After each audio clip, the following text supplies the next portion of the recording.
Սա վերականգնման լաբորատորիան է, որտեղ գալիս են հնագիտական առարկաներ, նաև ազգագրական առարկաներ, այստեղ մաքրվում են, վերականգնվում են, ամրակայվում են եւ եթե հնարավորություն կա, նաև ցուցադրվում են թանգարաններում, ֆոնդերում, պահոստներում։ Այստեղ, այսպես ասած, հնագիտական առարկաները իրենց երկրորդ կյանքն են ստանում։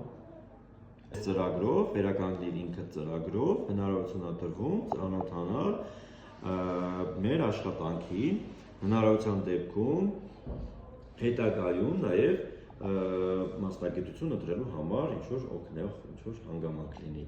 որովհետև վերականգնողի աշխատանքը մի քիչ թաքնված է, այսպես ասած, շատ մարդիկ չգիտեն վերականգնողները ովքեր են, իսկ սա արդեն նրանց հնարավորությունը տալիս ծանոթանալ։ Միգուցե նաև հետագայում մի քանի տարի հետո փորձես դառնաս վերականգնող։ Այս առարկաները գտնվում են մեր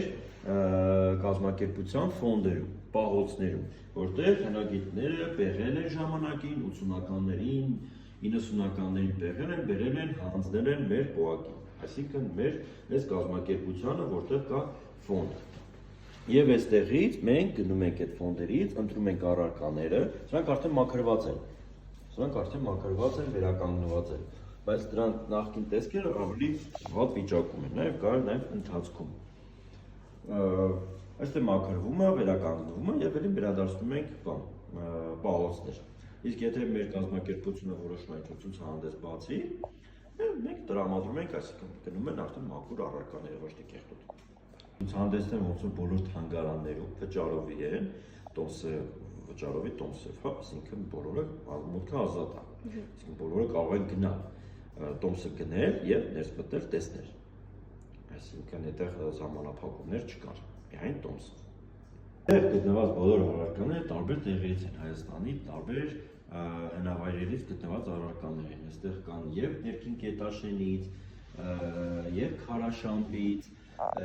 եւ Զորաց քարերից, տարբեր տեղերից։ Այս առարկա հնագիտական, որ գտնվեց հողի տակից, դա պետությանն է, պետության հարստությունն է։ Եվ ցանկացած ինչ-որ մեկը, որ գտնեց իր հողի տակից գտնվեց, ինքը պարտավոր է հանձնի պետությանը։ Հետևաբար այն ինչ որ գտնվում է պետության տակ, ինքը երբեք չի վաճառվում։ Նրանք հանգին են։